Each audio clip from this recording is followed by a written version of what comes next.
Everyone, अस्सलाम वालेकुम। Welcome to my channel Afreen Mahiri. आज हम देखेंगे 6th class social 8th chapter kingdoms and empires. इसके शॉर्ट नोट्स हैं, पूरे इंपॉर्टेंट पॉइंट्स हैं, एंड तक ज़रूर देखना। अगर कुछ भी पॉइंट मिस हो गया बल्कि आपको समझ में आया तो मेरे को ज़रूर वो पॉइंट कमेंट में बताइएगा। और पूरे 7 चैप्टर्स भी प्लेलिस्ट में है, आप जाके चेक कर सकते हो। और चलिए हम 6th class social 8th chapter kingdoms and empires देखेंगे। ओनली इंपॉर्टेंट पॉइंट्स है पीएससी के लिए, टेट के लिए, एपी और टीएस, टेट के लिए, डीएससी के लिए बहुत बहुत इंपॉर्टेंट है। Magadha of the Maurya empire. Magadha ने 16 बड़े राज्यों में से सबसे ज़्यादा ताकत हासिल की थी। मौर्य चंद्रगुप्ता ने मगधा का राजा बनने के लिए कौटिल्य की मदद ली। उन्होंने महापद्मानंदा को नंदा डायनेस्टी से हटाकर मौर्य एम्पायर्स का आगाज़ किया। मौर्य एम्पायर के पास एक स्ट्रॉन्ग और पावरफुल आर्मी थी, जिसकी मदद से उन्होंने नॉर्थ इंडिया का बड़ा हिस्सा जीता। पाटलिपुत्रा से उन्होंने हुकूमत की थी। कौटिल्य चाणक्य। कौटिल्य जो चाणक्य के नाम से भी मशहूर है, चंद्रगुप्ता मौर्य के प्राइम मिनिस्टर थे। उनका मशहूर किताब अर्थशास्त्र था। चंद्रगुप्ता मौर्य के प्राइम मिनिस्टर थे और उनका मशहूर किताब क्या था? अर्थशास्त्र था। किसका? कौटिल्य का। मेगास्थनीज एक ग्रीक एम्बेसडर जो चंद्रगुप्ता के कोर्ट में था, ने अपनी किताब इंडिका में मौर्य एडमिनिस्ट्रेशन के बारे में लिखा। मेगास्थनीज एक ग्रीक एम्बेसडर जो चंद्रगुप्ता के कोर्ट में थे, उन्होंने अपनी किताब इंडिका में मौर्य एडमिनिस्ट्रेशन के बारे में लिखे। Ashoka battle of Kalinga. चंद्रगुप्ता मौर्य के बाद उनके बेटा बिंदुसारा ने मगधा का राजा बनाया। फिर अशोका ने मौर्य डायनेस्टी का राजा बनकर अपनी एक ताकतवर किंगडम बनाने की कोशिश की। कलिंगा वार सबसे इम्पोर्टेंट वार था, जहां अशोका ने कलिंगा को जीत लिया। कलिंगा एक आज़ाद रियासत थी और अशोका के दादा ने इसे जीतने की कोशिश की थी, मगर वो नाकाम रहा था। कलिंगा एक आज़ाद रियासत थी और अशोका के दादा ने इसे जीतने की कोशिश की थी, मगर वो नाकाम रहा था। अशोका का कलिंगा के साथ जंग खूनी थी, वहाँ काफ़ी मार कट हुई थी। अशोका ने जीत के बाद उस खून खराबी को देखा और उसे दर्द महसूस हुआ।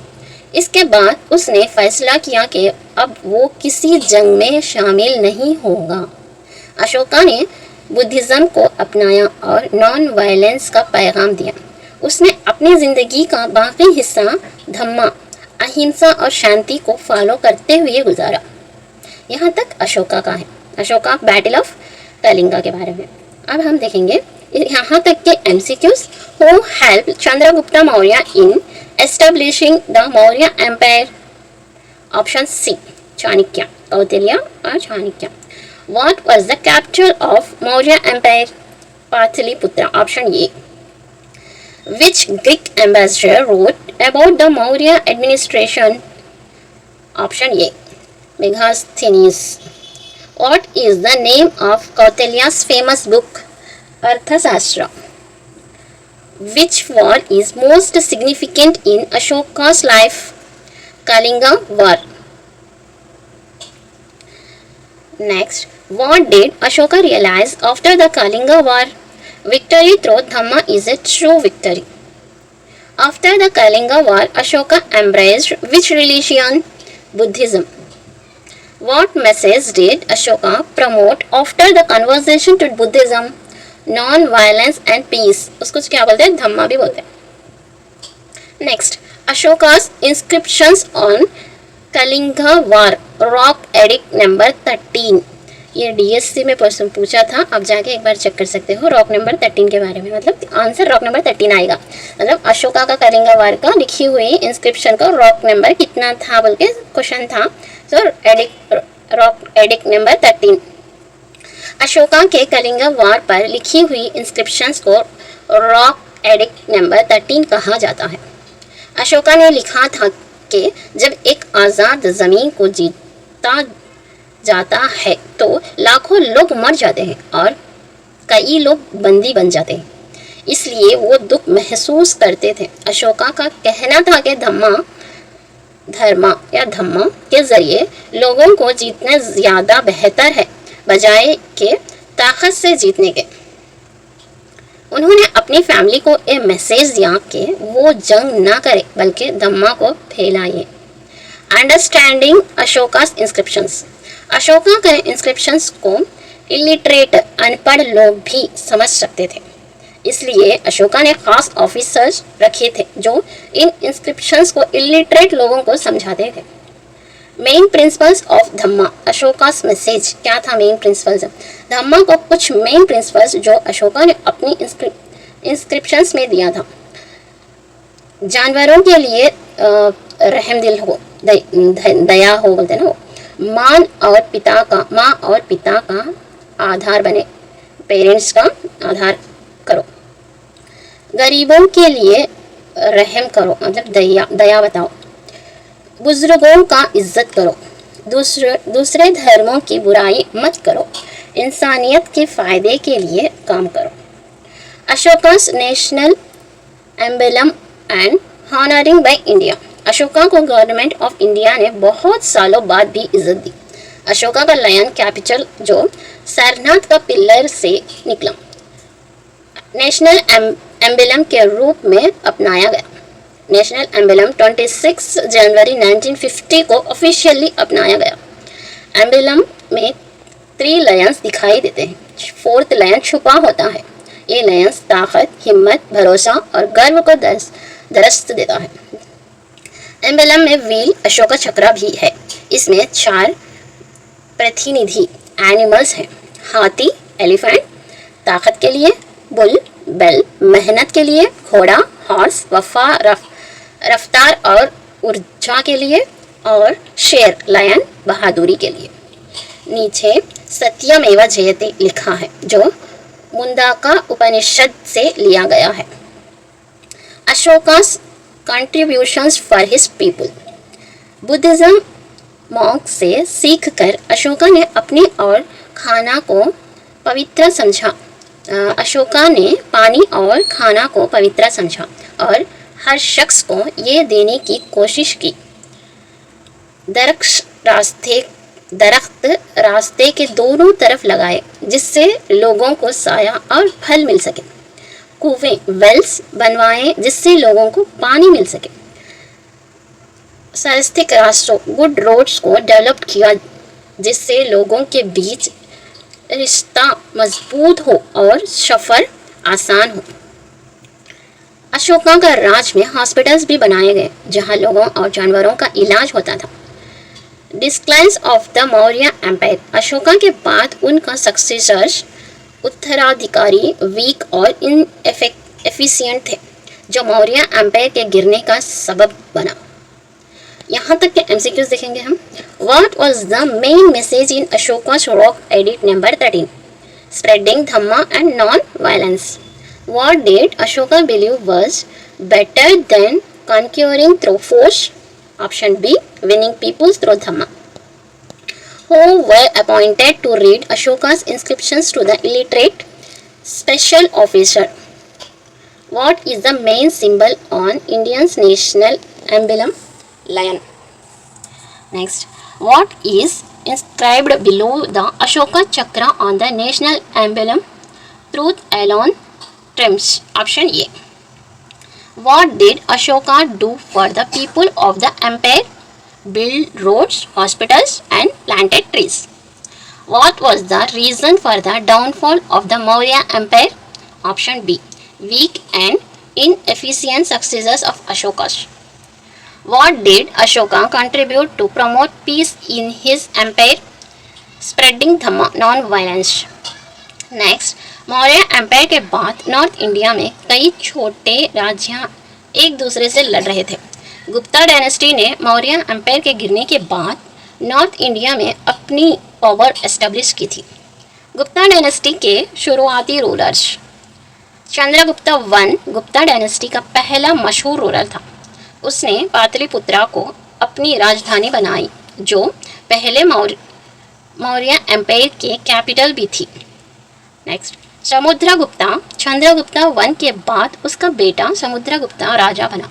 उसके राज में गुप्ता एम्पायर्स का विस्तार हुआ स्टार्ट हुआ। समुद्रगुप्ता को एक महान विजेता माना जाता है। उसने नॉर्थ इंडिया में 9 इम्पोर्टेंट किंगडम्स को हराया और अपने राज में शामिल किया। समुद्रगुप्ता ने 12 साउथ के रूलर्स को हराकर उन्हें सरेंडर करने के बाद अपने राज में शामिल किया। समुद्रगुप्ता ने कांची तक के इलाके को जीता था। चंद्रगुप्ता टू विक्रमादित्य समुद्रगुप्ता के बाद चंद्रगुप्ता टू ने गुप्ता एम्पायर्स को और भी मजबूत किया। उसने सका किंग्स को हराया जो वेस्टर्न इंडिया में रूल करते थे। नेक्स्ट, गुप्ता पीरियड के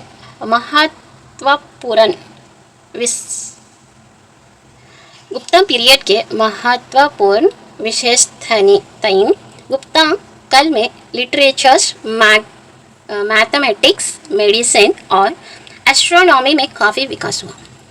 नवरत्नास चंद्रगुप्ता टू के कोर्ट में भी 9 महान विद्वान थे जिनको नवरत्नास 9 जीवेल्स कहा जाता था। इनमें से कुछ नाम: कालिदास संस्कृत का महान कवि poet, Varahamihira astronomer, Vararuchi mathematician और linguist, Amara Simha lexicographer word scholar, Dhanvantari physician, Harisena Sanskrit poet.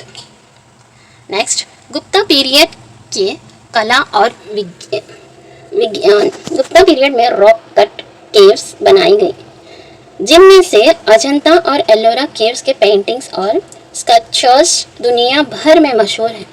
Aryabhatta एक प्रसिद्ध एस्ट्रोनॉमर और मैथमेटिशियन जिन्होंने अलजेब्रा का उपयोग किया था।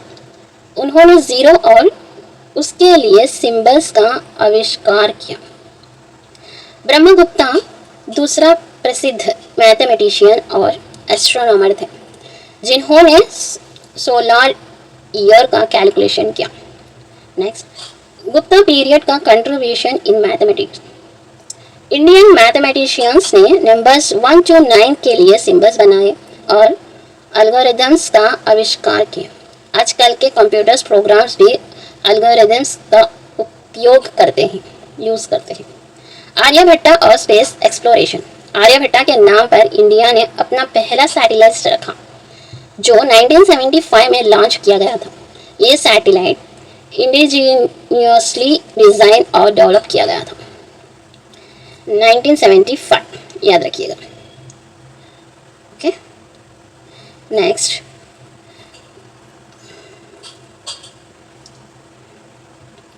यहाँ तक के एमसीक्यूज देखेंगे अपन।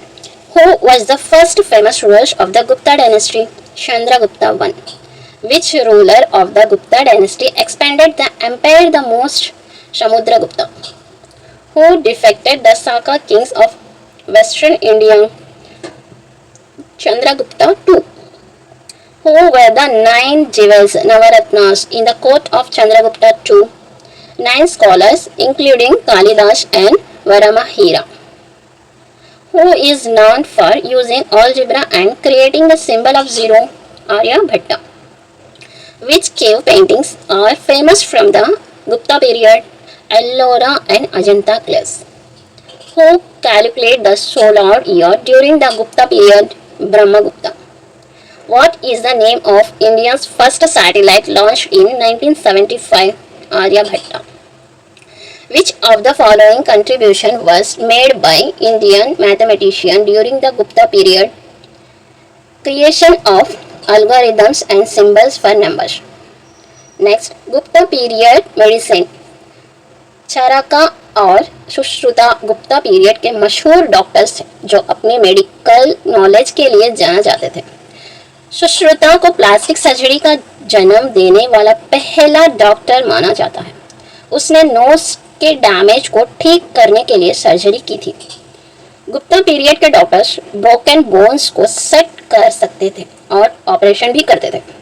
हर्ब्स के इस्तेमाल इलनेसेस को ट्रीट करने के लिए होता था। उनका मानना था कि बीमार बीमारी का असल सबब दूर करना जरूरी था, न कि सिर्फ बीमारी को ट्रीट करना। चरका ने चरका संहिता लिखा, जो आयुर्वेदिक मेडिसिन का बेसिक टेक्स्ट था। Gupta period, astronomy and science. Gupta period के साइंटिस्ट ने एस्ट्रोनॉमी और साइंस में काफ़ी कंट्रीब्यूशन दिए। उन्होंने प्लैनेट्स और स्टार्स की मूवमेंट्स को ऑब्जर्व किया। अर्थ का राउंड होने और सन का आसपास घुमाना उन्होंने समझा था। एक्लिप्स का कारण भी उन्होंने समझा। जब मून अर्थ और सन के बीच आता है तब एक्लिप्स होता है। ग्रेविटी को भी उन्होंने समझाया था। ये सब डिस्कवरीज बिना किसी लैबोरेटरी एक्सपेरिमेंट्स के की गई थी, जो आज के मॉडर्न साइंटिस्ट ने भी प्रूव किया गया। मेटलर्जी में भी उन्होंने महारत हासिल की। स्टील और आयरन टूल्स और वेपन्स बनाए। गोल्ड कॉइन्स भी मिंट किया गया था जो सोफिस्टिकेटेड थे। गुप्ता पीरियड को गोल्डन एज भी कहा जाता है। किसको गोल्डन एज कहा जाता है? तो गुप्ता पीरियड को, क्योंकि इसके दौरान साइंस, एस्ट्रोनॉमी, मैथमेटिक्स और लिटरेचर्स में बहुत तरक्की हुई थी। गुप्ता एम्पायर्स का गिरना हुनोस के इन्वेशंस के बाद शुरू हुआ। Next, Satavahanas important kings and achievements. Maurya empire के बाद दक्कन एरिया में कई हेडमैन छोटे राजाओं के रूप में उभरे। सतवाहना डायनेस्टी भी उनमें से एक थी। सतवाहनास ने अपने एम्पायर नर्मदा से लेकर कृष्णा गोदावरी बेल्ट तक फैलाए। सतवाहना कैपिटल भी धन्याकतका, जो आज के अमरावती गुंटूर डिस्ट्रिक्ट में थी। सतवाहना कैपिटल थी धन्याकतका, जो आज के अमरावती गुंटूर डिस्ट्रिक्ट में थी। Important Satavahana rulers. गौतमीपुत्रा सतकर्णी सबसे महान रूलर, जिन्होंने सकाश, यवनास और फलावास को हरा दिया गया। उसने त्रिसमुद्राधीश्वरा का टाइटल भी हासिल किया, जो उनकी विक्टरीज को दिखाता है। वशिष्ठिपुत्रा पुलुमावी और यज्ञाश्री सतकर्णी भी इम्पोर्टेंट किंग्स थे। सतवाहनास ने 300 साल तक राज किया। सतवाहनास का सी ट्रेड और नावल पावर्स भी काफ़ी मशहूर थे। उन्होंने अंधारास के शिप कॉइन्स से ये साबित किया। रोम के साथ ट्रेड रिलेशंस भी अच्छे थे। हिंदुइज्म को अपनाया गया और बुद्धिज्म को भी एनकरेज किया गया। नागार्जुनकोंडा और अमरावती बुद्धिज्म के मशहूर केंद्रों में से थे। आचार्य नागार्जुना को भी उन्हीं के पीरियड का स्कॉलर माना जाता है। यहाँ तक के एमसीक्यूज देखेंगे हम। Who was the first Indian doctor to carry out plastic surgery to the damaged noses? Sushruta. What was the name of the text composed by Charaka? Charaka Samhita. What did the Indian scientists of the Gupta period believe about eclipses?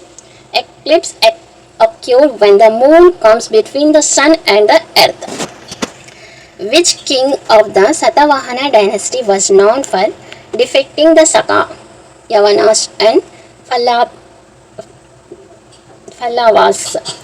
Gautamiputra Satakarni. What title was given to Gautamiputra Satakarni for his victories? Option B, Trisamudradeshwara. Which river was near the capital of Satavahana, Dhanyakataka? Krishna. Option B. Which scholar is said to have lived during the Satavahana period and was associated with Buddhism? Acharya Nagarjuna. Option C. Which empire did the Satavahanas have good trade relations with Rome? Next, which material did the Gupta period scientists excel in? Metallurgy, steel and iron. Next one, Ikshvakus kingdoms and achievements. Ikshvakus ने अपने kingdoms establish किया था विजयपुरी में, जो नागार्जुनकोंडा के पास और Krishna reverse के किनारे था। इक्ष्वाकास ने अपने किंगडम्स मजबूत बनाने के लिए दूसरी क्लैंस से शादी की और अपने आप को लॉर्ड रामा के वंशज के रूप में भी दर्जा दिया। इक्ष्वाकु वुमेन ने नागार्जुनकोंडा को काफी दान दिया। इक्ष्वाकस ने अपने किंगडम्स में सभी क्लैंस को इकट्ठा किया था। ये कैसा किया गया? शादियां और अपने लिनेज के थ्रू दूसरे क्लैंस से रिश्ते बनाया। नागार्जुनकोंडा में डोनेशंस और सपोर्ट के जरिए यूनिटी बनाई गई। इक्ष्वाकु डायनेस्टी ने अपने रूल 300 सी से लेकर 900 सी तक चलाया और कांचीपुरम तमिलनाडु से रूल करते थे। इक्ष्वाकुस का रूल कृष्णा रिवर वैली से स्टार्ट हुआ था और बाद में ये साउथर्न आंध्र प्रदेश और नॉर्थ तमिलनाडु तक फैला गया। Pallavas architectures and rulers. Pallavas ने साउथ इंडिया में आर्किटेक्चर्स में काफी योगदान दिया। ये रॉक कट टेम्पल्स से स्टोन बिल्ड टेम्पल्स की तरफ शिफ्ट हुआ था। महेंद्रवर्मान वन पल्लवा डायनेस्टी का एक मशहूर रूलर था। वो आर्ट और आर्किटेक्चर्स का बड़ा पत्रोन था। उसने द्रविद्रान आर्किटेक्चर का एक नया स्टाइल इंट्रोड्यूस किया, जिससे महेंद्र स्टाइल का नाम से जाना जाता है। केव स्टाइल का इन्फ्लुएंस उस आर्किटेक्चर्स में दिखा गया। अब है नरसिम्हा वर्मा वन जो महेंद्र वर्मा वन का बेटा था। उसने महाबलीपुरम पोर्ट को एक खूबसूरत शहर बनाया जो आर्ट और आर्किटेक्चर्स के लिए मशहूर हुआ। मामला के नाम से भी जाना जाता है। उसने मामल्ला स्टाइल में आर्किटेक्चर्स का विकास किया। पंचा पांडवा रथास को महाबलीपुरम में बनाया गया जो एक ही रॉक से क्रेव किया गया था। ये मोनालिथिक टेम्पल्स के नाम से जाना जाता है। Next, Narasimha Varma to Rajasimha. Narasimha Varma to, जिससे राजसिम्हा का नाम से भी जाना जाता है, उसने टेम्पल्स बनाने में अपने ध्यान दिया। उसने एक नए आर्किटेक्चर स्टाइल को डेवलप किया जिससे राजसिम्हा स्टाइल कहा जाता है। सॉफ्ट सैंड स्टोन्स का यूज करके टेम्पल्स बनाया गया। कैलासनाथ टेम्पल एट कांचीपुरम को राजसिम्हा स्टाइल के बेस्ट एग्जाम्पल माना जाता है। यहाँ तक एमसीक्यू देखेंगे हम। Where was the capital of the Ikshvaku kingdom? Vijayapuri, option B.